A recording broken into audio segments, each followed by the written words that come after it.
నమస్తే. శ్రీ గురుభ్యో నమ. శ్రీమాత్రే నమ. ఆదిత్యాయ చ సోమాయ మంగళాయ బుధాయ గురుశుక్ర శనిభ్యే రాహవే కేతవే నమ.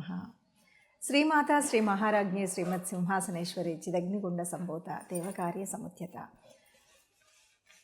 అందరికీ నమస్కారం.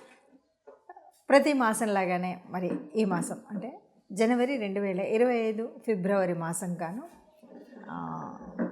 మాస ఫలితాలు ఎలా ఉన్నాయి, ఇందులో ఉద్యోగ, వ్యాపార, వివాహ, విద్య, సంతాన విషయాల్లో ఎవరు ఏ రకమైనటువంటి ఇబ్బందులు ఉన్నాయి, యోగించే గ్రహాలు ఏంటి, యోగించినవి ఏమి అనేటువంటివి తెలుసుకోవడం కోసం చేస్తున్నటువంటి ప్రయత్నంలో ఈ వీడియోలో ఇందులో ఫిబ్రవరి మాసం 2025లో మనకి మొదటి పక్షం గ్రహస్థితి ఎలా ఉంది, ఫిబ్రవరిలో మనకు కనిపించేటువంటి గ్రహస్థితి ఎలా ఉంది అంటే వృషభ రాశిలో గురువు యథాతథం, అలాగే మనకి మిథునంలో కుజుడున్నాడు, కేతువు కన్యలో, అలాగే రాహువు మీనంలో కనిపిస్తారు. ఇక మరి కుంభంలో మనకి అంటే మకరంలో రవి బుధుడు ఉన్నారు. వీరిద్దరూ చివరిలో అంటే ఈ పక్షం యొక్క చివరిలో 12వ తారీఖు బుధుడు మారుతూ ఉన్నాడు, 13వ తారీఖు మరి రవి మారుతూ ఉన్నాడు. ఇది కాకుండా శుక్రుడు మీనంలో ఉన్నాడు. ఇది గ్రహస్థితి. ఇక చంద్రుడు ఎలాగూ శనితో పాటు కలిసి కుంభంలో ఉన్నాడు. అక్కడే మనకు అంటే ఈ చిన్న స్థితి గతుల్లో పక్షంలో చివరిలో ఈ 2 గ్రహాలు మారడం అనేటువంటిది కనిపిస్తుంది. 2025 ఫిబ్రవరి మాసం మొదటి పక్షానికి మన గ్రహస్థితి ఎలా ఉంటుందంటే కొన్ని మార్పులు, రవి బుధుడు మారడం వల్ల కొన్ని మార్పులు అనేటువంటివి మనకు కనిపిస్తూ ఉంటాయి. వృషభ రాశి వారికి 2025 ఫిబ్రవరిలో ఎలా ఉంటుంది అని అనుకున్నట్టయితే చక్కగా విదేశీ యోగం ఉంటుంది. అంటే విదేశీ యోగం అంటే ఎలాగా, చదువుకోవడానికి వెళ్ళొచ్చు, లేదా మనం అక్కడ ఉద్యోగానికి వెళ్ళడానికి వెళ్ళొచ్చు, లేదు కేవలం విహారయాత్రల్లో కూడా వెళ్ళొచ్చు. ఏదో ఒక రకంగా విదేశీ యోగం ఉంది కాబట్టి కంపల్సరీ వెళ్తారా అని చెప్పట్లేదు. ఈ అవకాశాన్ని, వచ్చినటువంటి అవకాశాన్ని సద్వినియోగం చేసుకుంటే వెళ్ళేటువంటి పరిస్థితి ఉంటుంది. అట్లాగే వివాహ యోగం కూడా ఉంది. ఎవరికైనా ఇప్పటికే సంబంధాలు కుదిరినా లేకపోతే చూస్తున్నాము అన్నటువంటి వాళ్ళకి చక్కగా వివాహ యోగం ఉంది. అలాగే మిత్రుల ద్వారా ధనయోగం ఉంది. అంటే ఎవరో ఒకరు స్నేహితుల వల్ల మనకు కొంత బెనిఫిట్స్ అయ్యేటువంటి పరిస్థితి అయితే ఉంది. మిత్రులు ఎవరైనా సరే మీకు మంచి చేసేటువంటి పరిస్థితి కనబడుతుంది. అలాగే మీరు ఏవైనా ఉద్యోగ ప్రయత్నాలు చేస్తే ఆ ఉద్యోగ ప్రయత్నాలు అంటే ఫలితం లభిస్తుంది. అట్లాగే అవి ఎలా ఉంటాయంటే మీ ప్రతిభ ఎలా ఉందో దానికి సరిపోయిన గుర్తింపు కూడా వస్తుంది. ఇది ఎలా అని అంటే మీరు ఎక్కడైతే ఉద్యోగం చేస్తున్నారో మీరు మంచి ఎఫర్ట్స్ పెట్టినప్పుడు పై అధికారుల నుండి మంచి ప్రశంసా పత్రాలు రావడం కానీ, ప్రమోషన్స్ రావడం కానీ ఇలాంటివి ఉంటాయి. అంటే మీ ప్రతిభను 10 మంది గుర్తించే విధంగా ఉంటుంది. దానికి అలాగే ఫలితం కూడా వచ్చే విధంగా ఉంటుంది. ఈ మాసంలో మీకు అదొక మంచి ఫలితం అనే చెప్పచ్చు. అలాగే ఏవైనా మీకు ఇంతకుముందు ఎవరితో అయినా పక్కింటి వాళ్ళతో లేకపోతే బంధువులతో ఏవో ఒక గొడవలు ఉన్నాయి, లేకపోతే కోర్టు కేసులలో ఇబ్బందులు ఉన్నాయి అనుకుంటారు కదా, వీళ్ళందరికీ కూడా ఈ గొడవలు సునాయాసంగా, అదేదో మనం రేపు ఏదో పెద్ద పంచాయతీ పెడితే కానీ అది సాల్వ్ అవ్వదు అనుకున్నటువంటి చాలా చిన్నదాంతో ఈ గొడవలు సులువుగా పరిష్కరించుకునేటువంటి అవకాశం వస్తుంది. అలాగే కోర్టులలో ఏదైనా కేసులు ఉన్నా ఏవైనా ఉన్నా కూడా అవి కూడా చాలా ఈజీగా అయిపోయేటువంటి పరిస్థితి ఉంటుంది.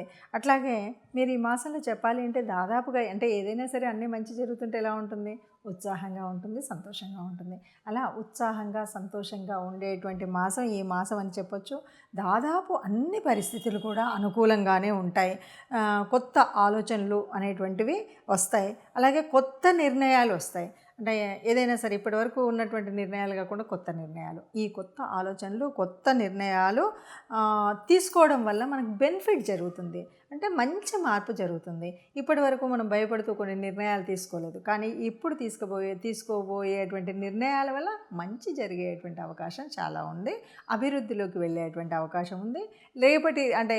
రేపటి భవిష్యత్తుకు కావాల్సినటువంటి నిర్ణయాలు, అది మీ సంతాన విషయంలో కావచ్చు, ఉద్యోగ విషయంలో కావచ్చు, వ్యాపార విషయంలో కావచ్చు, వివాహ విషయంలో కావచ్చు, మీరు తీసుకునేటువంటి ఈ కొత్త నిర్ణయాల వల్ల రేపటి భవిష్యత్తు బాగుంటుంది అని చెప్పవచ్చు. అయితే ఇక్కడ మనం ఏ రకమైనటువంటి రెమెడీస్ చేసుకోవాలి అంటే దాదాపు అన్నీ హాయిగా ఆనందంగా ఉన్నప్పటికీ కూడా ఎప్పుడూ కూడా మనకి దేవతల యొక్క అనుగ్రహం, గ్రహాల యొక్క అనుకూలత, ఈ రెండు అనేటువంటివి తప్పనిసరి. ఎప్పుడు ఎవరికీ కూడా నవగ్రహాలు అనుకూలిస్తాయి అనేటువంటి స్థితిలో ఉండవు. కాబట్టి ఏ గ్రహం అనుకూలించినా అనుకూలించకపోయినా మనం నవగ్రహ మండపానికి వెళ్ళి ప్రదక్షిణ చేయడం అనేటువంటిది మర్చిపోకుండా చేయవలసినటువంటి పని. దీనికి తోడు మీకు తోచినటువంటి దాన ధర్మాలు అంటే అవసరం ఉన్నటువంటి వారికి చేయడం అనేటువంటిది ముఖ్యమైనటువంటి రెమెడీగా చెప్పొచ్చు. మీరు ఈ నెల అంతలో కూడా మీకు తోచినప్పుడు ఏదైనా పర్వం తీసుకోండి, లేకపోతే కుంభమేళా తీసుకోండి, ఏదో ఒక విషయాన్ని మిషగా పెట్టుకొని దానం చేయడం మర్చిపోకుండా చేస్తే కనుక మంచి ఫలితాలు ఉంటాయి. మంచి ఫలితాలు అంటే పరిపూర్ణంగా సంతోషంగా ఆనందంగా ఉండే స్థితి మాత్రం ఈ మాసం అంతా మీకు ఉంటుంది అని చెప్పచ్చు. ఇప్పటి వరకు ఉన్నటువంటి గ్రహస్థితిని చూసాం కదా. ఎప్పుడూ కూడా గ్రహాలు మనకు అంటే కదులుతూనే ఉంటాయి. ఈ గ్రహాల మూలంగా, గ్రహాల యొక్క కదలిక వల్ల కొన్నిసార్లు కొన్ని గ్రహాలు ఒకే చోట ఉండడం, గ్రహాల దృష్టి ఉండడం, అష్టమ శని, అర్ధాష్టమ శని, ఏళ్ళనాటి శని, ఇలాంటి వాటివన్నీ ప్రభావాలు ఉండడం, వీటన్నింటితో పాటు మనం ఉన్నటువంటి రాశిని బట్టి యోగకారకమైనటువంటి గ్రహాలు, యోగించని గ్రహాలు, ఇలా మనం అన్నీ చెప్పుకుంటూ వెళ్తూ ఉంటాం. దీని మూలంగా కొన్ని రకాలైనటువంటి ఇబ్బందులు, కష్టాలు, సుఖాలు, జీవితం అంటేనే కష్ట సుఖాలు అని చెప్తూ ఉంటాం. కానీ ఈ రాశిలో మీరు చెప్పారు ఇలాగే ఉండాలి అంటే మనం చెప్పేటువంటిది కాదు. వీటన్నిటికీ కూడా మనకేంటంటే కర్మ సిద్ధాంతాన్ని నమ్మేటువంటి వాళ్ళం, పూర్వజన్మ సుకృతము ఉంటుంది.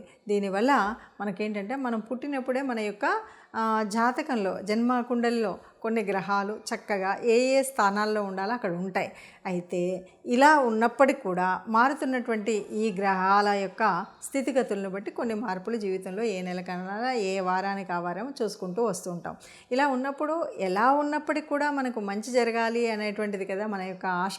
అందువల్ల మనందరం మంచిగా ఉండాలి అనడం కోసమే ముందు జాగ్రత్తగా ఈ విషయాలు తెలుసుకుంటాం.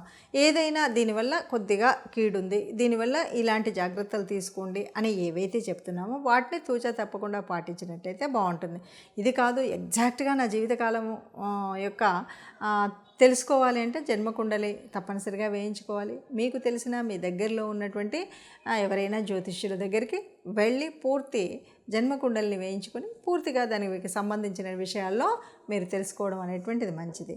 అలా కాకుండా ఇలా కేవలము గ్రహస్థితిని బట్టి మారుతున్నటువంటి వాటిలో అంటే ఈ కోటాను కోట్ల మందిలో ఒక 30% వరకే మనకు దీని యొక్క రిజల్ట్ మనం చెప్తున్నట్టుగా ఉంటుంది. కాబట్టి అందరూ మంచిగా ఉండాలన్నదే ఆశ. ఆ మంచిగా ఉన్న వాళ్ళలో మనము ఉండాలి అన్నదే మన కోరిక. అందరూ హాయిగా, ఆనందంగా, సుఖంగా ఉండాలి. సర్వే జనా సుఖినో భవంతు. నమస్తే.